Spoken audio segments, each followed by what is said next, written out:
If Girly Man doesn't make the passive move, but instead brings in Skinny Donkey like he should have from the beginning, now he is threatening our pawn. Should we protect the pawn? No, we are going to be aggressive. We are going to attack the center. Now we are attacking his pawn and his bishop. Girly Man is going to go ahead and take the pawn, and when he takes your pawn, you just take back. Now what can Girly Man do? Girly Man could bring the bishop back, or he can move here. If Girly Man moves back to this square, it is not good. You are just going to start pushing pawns, and you are just going to outplay Girly Man from here. So Girly Man's normal move is going to bring the bishop down this way. He has just now put your king in check. Now you do not want to block with your bishop. You want to bring out your warhorse. Now what does Girly Man do? He sees this pawn in the center and it is free. Because your warhorse is pinned to the king, you cannot take back if he takes it. So Girly Man jumps in and takes the pawn. From here you are just going to castle your king, hit him out of the center of the board. Now Girly Man sees that you can take his little skinny donkey with your warhorse, because it's no longer pinned. Now he can take your warhorse with either his skinny donkey or his puny bishop. We're going to go with skinny donkey first, and this is not the correct way. Girly Man jumps in skinny donkey. He thinks he's threatening your queen and maybe a check, but we're going to take skinny donkey anyways.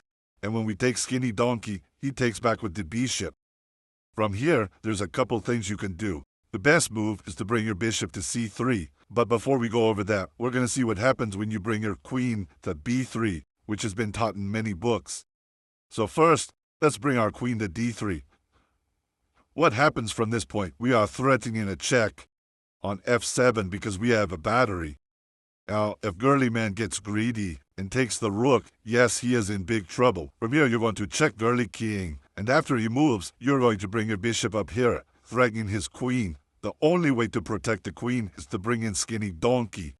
After this, Girly Man is in big trouble. You're going to jump in your warhorse here. It doesn't matter what he does from this point.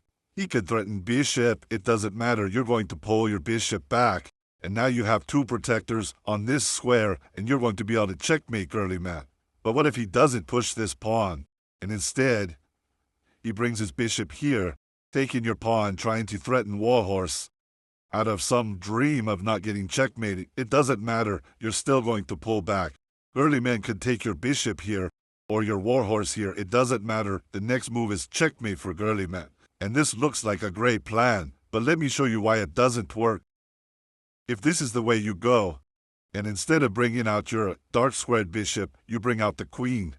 If Girly Man doesn't take the rook here, it is going to be a losing situation for you, because all he has to do is push to d5. Now in the Italian game, whoever gets on d5 is probably going to win.